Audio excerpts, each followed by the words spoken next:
Well, welcome back, everyone. We have Brian Nartker here, Director of Environmental Health for the Allen County Public Health. Welcome, Brian. Thanks. All right, so today we are going to be talking about air quality, something you're very familiar with, obviously. And so I thought maybe we would start out with a focal point in Lima, which is the refinery smokestack. Can you tell us a little bit about that? Yeah, the Ohio EPA, every year they give us an air quality report. And part of the report is they call it stack testing, where they take readings at the various industries out at the refinery, test them for certain concentrations of different chemicals. And in this year's report, all the parameters were in the good range. So that's always good. Yeah, that's a good sign, because they tested for quite a bit of different chemicals over a wide range of time. So yeah, it's good that all of those readings came back below levels. Where do you read those at? How do you test that?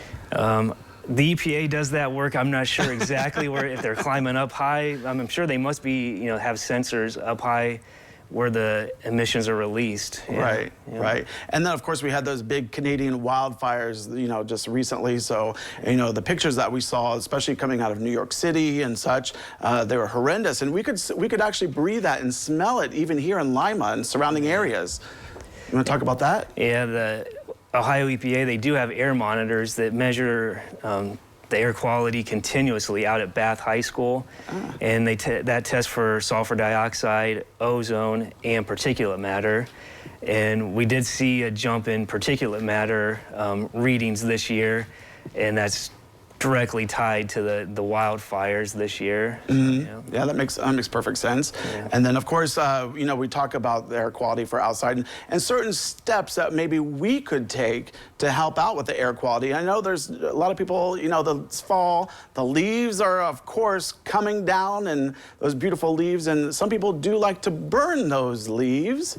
So any insight on that? Yeah, we're not allowed to burn leaves. There's just mold spores inside those leaf piles, and that's something that can really affect your neighbors that have breathing problems.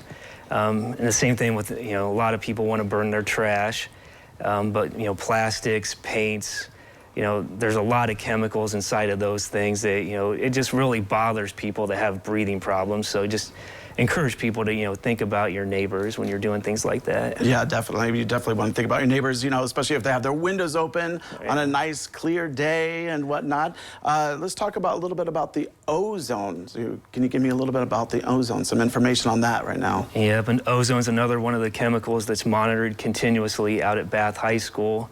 And we did see a small jump this year. Luckily, like the out of compliance is based on a 3-year average. So even with this jump, with the 3-year average, we're still okay.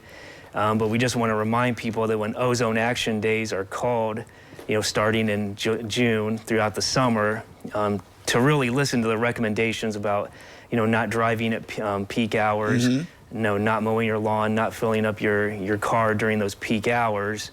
Just because we don't want to get out of attainment for ozone, because then there could be some serious consequences for the county. Right, and where do we find out about those ozone warnings? The alerts are actually called by the meteorologist here at the WLIO. Yeah. And then the EMA sends out the notice there's an ozone action day, and then we try to get that information out to people so that they know tomorrow, I need to, watch what I do during, the hottest part of the day. Right. Well, I do say that we usually have some nice clean air in this area. I used to travel a lot, and every time I flew into Dayton, the first thing I'd do was take a deep breath and just go, it's so clean here in Ohio. So we like to keep it that way, right? Right. And I mean, overall, like the air quality report from the EPA showed that we do have really good air quality in Allen County. So, yeah, I mean, that's something, fantastic. Well, Brian, thank you so much for joining us. And don't go away. We have more coming up next.